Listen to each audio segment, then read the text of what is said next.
What's up, guys? In this video I'll be going over Fiora Jungle, one of the long lost bruisers in the past seasons.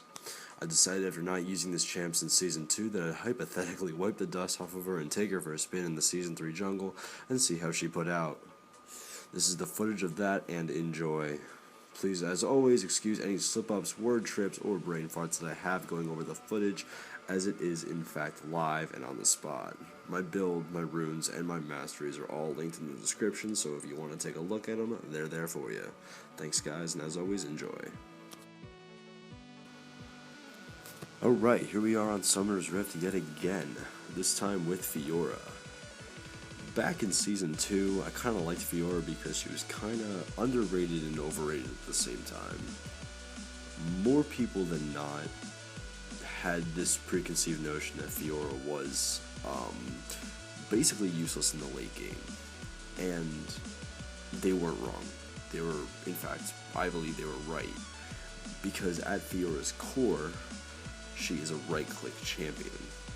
Granted, she has basically her abilities are basically they make right-clicking with her easier. I mean, one makes her attack faster and move faster so she can right-click more. The other one, you know, the W gives you more attack damage so you can right-click harder, and the Q just gets you there faster. So, I mean, like I said, at her core, she is right-click. And, basically, prior to Season 3, back in Season 2, there wasn't enough items or runes that would give you enough armor penetration to make a champion that, though had a very strong right click, it just didn't put up. I mean, Randuin's Frozen Heart, anything that gave up that much armor, it was just impenetrable for Fiora, and she became basically a walking ultimate in her core. And I decided that since Season 3 came out with all the changes to Black Cleaver and AD casters as a whole, I was messing with some numbers in my head, and I was thinking that Fiora actually could be making a comeback, given the Brutalizer Black Cleaver combo. I mean, you can get all the AD you want in the early game, but once you push late game and you start pushing team fights, that's where Fiora would become useless back in Season 2. Now, at this point, you could just build a Black Cleaver, and basically you have all the potential back again, because you're completely shredding their armor, and then your attack damage just goes through the roof. So I decided I'd take it for a spin in the jungle. I didn't know how she was going to put out in the Season 3 jungle. I'm not going to give anything away, I'll let you watch for yourself, but turns out, you know, Fiora is Fiora. Great early game champion, and that definitely does not fail in this video. You can see me starting at blue. Right now, I actually didn't have to smite that because I got an extended leash. If you do end up getting... Oh, I smited it anyways. Never mind. But if you do get an extended leash, definitely be happy. Thank them. Because it's always good. I do get my E second to clear faster and get my passive stacked up faster. It doesn't count on minions, but it will count on champions. And obviously my W I got first for the extra attack damage, and, you know, returning damage is nice. It would be nice if a good change to Fiora would be to make her a little more viable. If you could choose which things, either minion or champions auto attack that you would parry. Now that would be something. If I could choose and kind of like a Teemo blinding dart, if you will, that'd be interesting. I'd like to see that. But I put over to red with not much trouble at all. I have a health pot popped, and when I hit level 3, I should end up getting my Q, because that gives me all the tools I need to gank. So I do get 3 there. Do pop another health pot, so I have ganking potential, and I do look mid. That brand is pushed up on belief. Pan Disco, I can only assume it's a Panic at the Disco reference, and yeah, flash for that, and second, there it is. Oh, look at that attack damage, look at that early game, and my E is refreshed, which means I'm running right into the jungle just to see if I can catch an off-guard jungler in here. I'm looking for him. He's, I don't know where he is. He's around. Died to the tower. Rough. Killed that thing in a few hits, so I'll leave those rates for him. And there's a very upset Olaf. Go ahead and parry his. Look at that. And I should pick up an, yeah, look at that, I pick up an Olaf. I get a big Wraith and a big idiot. I mean, the 2-for-1, I can only be so lucky, right? Oh no, my mid's getting wrecked. No, I can't save him at this point. There's nothing I can do. I can see if I can get him with red, but I don't think I do here. I think he stuns me. Yeah, he got a stun off. Full net flash. Can't chase him into the tower, even though I'd like to. Do I wait? Do I get him here actually? Maybe. Ooh. I don't know. I could have actually done that. If I would have queued to a minion and queued to him, 1 or 2 auto attacks would have been enough to let red buff finish him, seeing as he has no form of defense against that. As far as spell vamp goes or anything, that would have been a nice move. Coulda, shoulda, woulda, right? But hey, I'm 2-0 and without backing once, which is fantastic. I mean, that's the point of Fiora, is you try to push those early game leads, and if you do get those early game leads, it's amazing. Especially a lead over a jungler. You get to go and harass the crap out of him after that. I mean, he gave me his double buff, which is invaluable to me, even though I was kind of wandering around aimlessly, not really using it. But I do see that there is an Olaf down there, and even though I am dangerously low and I have not backed yet, I will try to fight this. I am doing tons of damage. I'm like a freak. Tons of damage. But I pick up a nice assist there, and that'll be enough for me to go back, happily at least. I could pick up my Wriggles full here, but I don't think I do. I think I want speed first with my boots, because I'm already so ahead of Olaf that even having any form of lifesteal whatsoever, whether it be Wriggles or just a Vamp Scepter, will put me ahead greatly. So that's fine by me. I'm cool with it. I can live with it.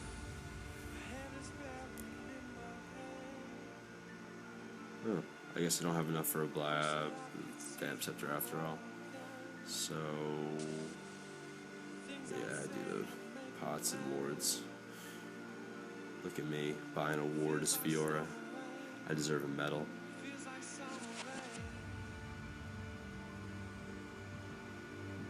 Strolling back.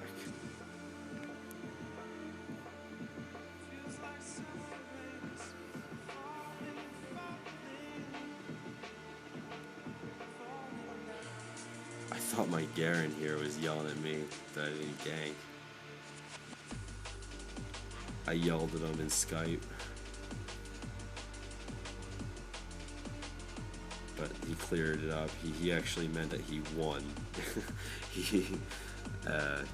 Kid's an idiot. Anyways, there's a very cocky brand, and him. I picked him up only because my mid was stunned, and I was afraid she wasn't gonna get it. I was not trying to steal that, even though I totally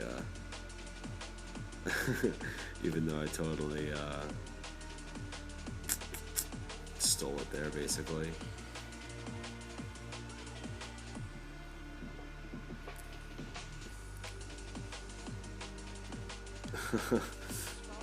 Brand knows fed Fiora early is a very, very, very big problem late game.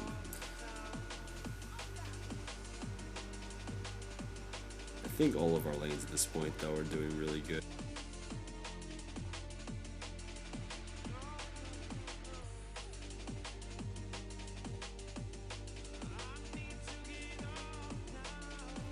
So I stroll my way through the jungle here.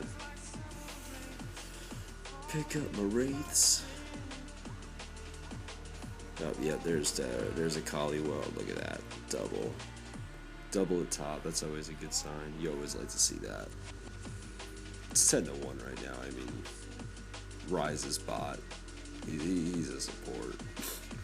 Support Ryze, OP? Question mark. Who knows? I mean, it could work.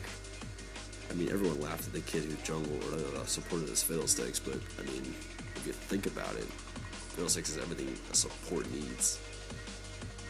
I mean, you know, that kid is level 4, but you know, he's still, it's I don't know. But I mean, right now we're getting to the point where not much is going on. So I'll take a few to talk about the changes in Season 3 and why I think Fiora can be viable. Like I said, Fiora I would compare her kind of to Lee Sin in a sense. But, I don't know, it's weird. They're like dynamic characters.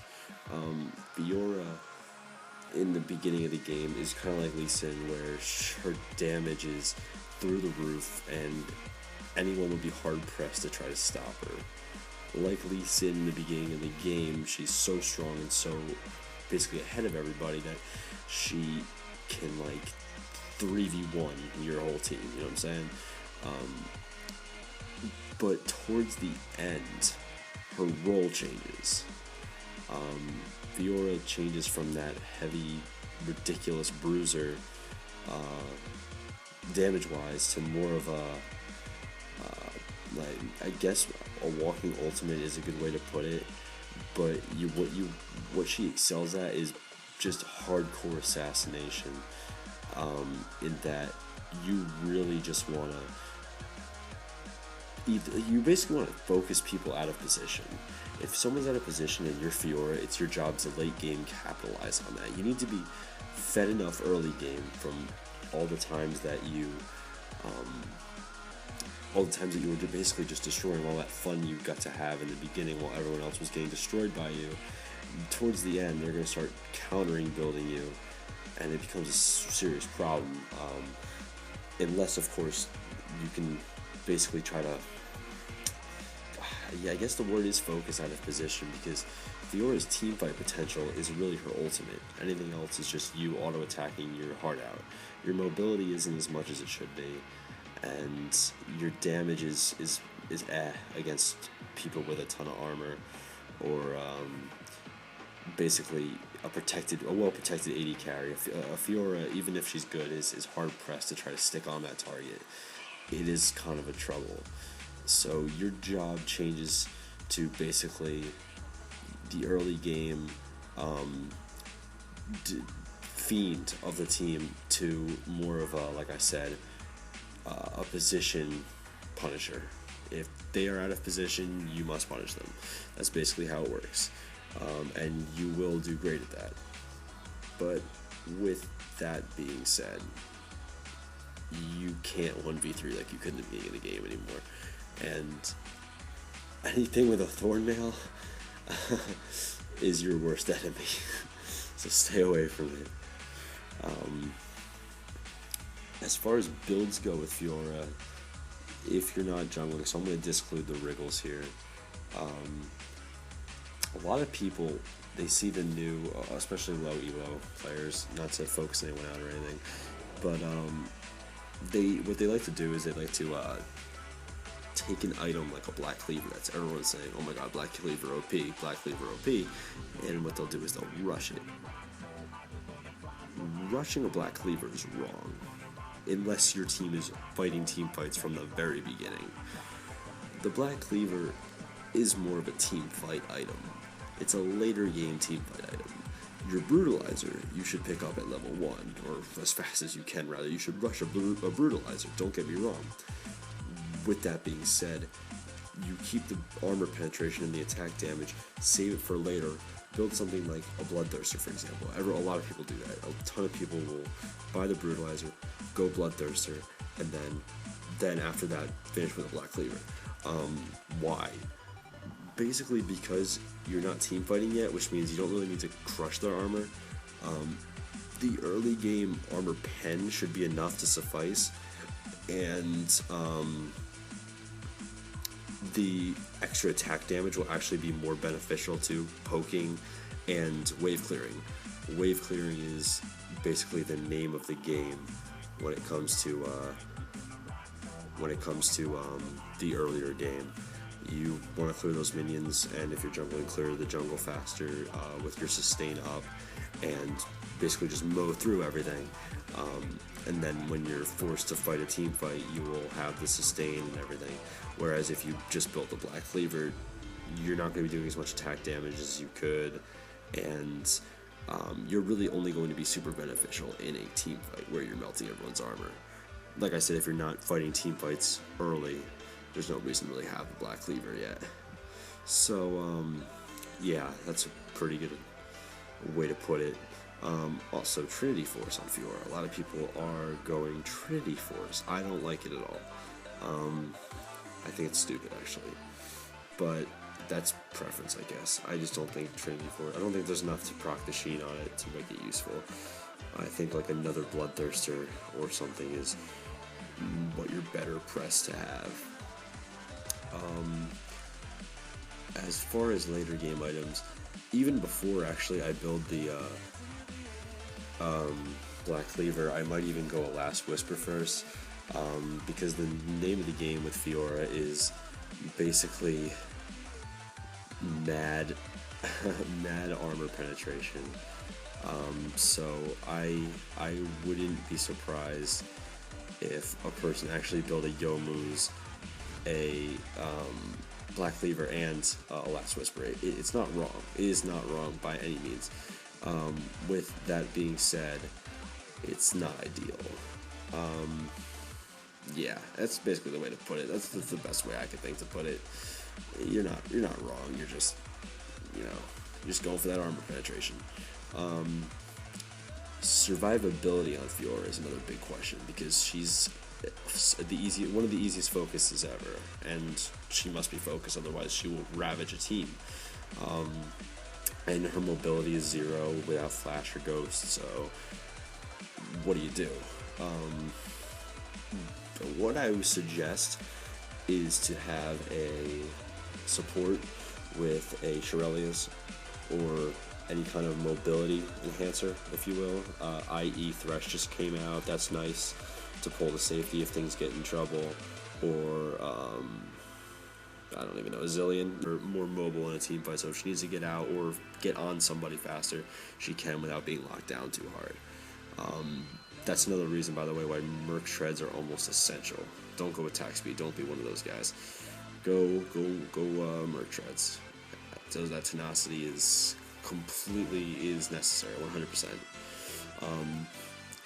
But survivability items, definitely go, it's really your choice. You could, if you're noticing that your team needs more survivability, then you could go for a, you could go for a, I can't think of the name, Guardian's Angel. Or if you don't want Guardian's Angel, you just want flat health, go for a Frozen Mallet. Both good choices, both great choices actually. I would highly recommend either, if not both, depending on how your attack damage looks late game. It depends what your team needs. It's like I said, builds in this game are 100% preferential to your team composition. But on Fiora, a healthy mix of attack damage and armor penetration are essential, because like I said in the beginning, you are 100% a right-click champion. If you can't auto-attack, you can't win. All you can do is ultimate and run for your life. And as Fiora, running for your life is harder than it sounds.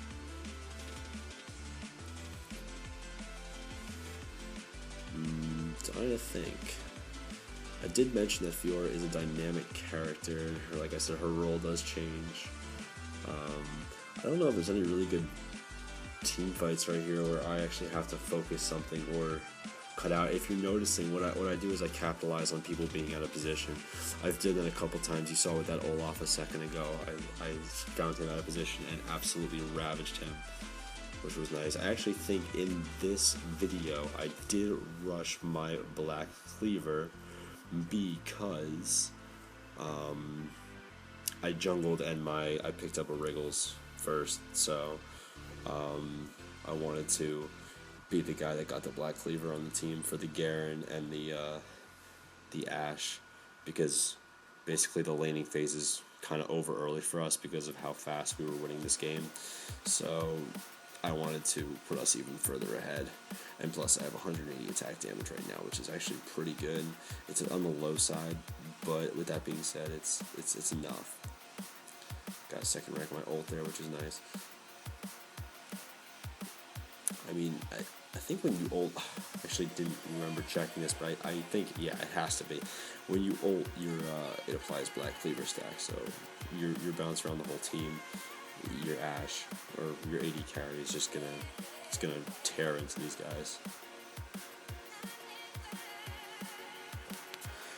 If you skip ahead a little ways, we'll basically just make it into the Nexus, and we basically finish the game from there. So from this video, you can see that Fiora in the jungle in this season is actually quite good if you can play her correctly and build correctly. Fiora is not a hard champion to master as far as skill-wise. The learning curve on her is actually quite small, but the build is 100% what makes the character, the character basically. So if you master the build, you master Fiora. Yeah.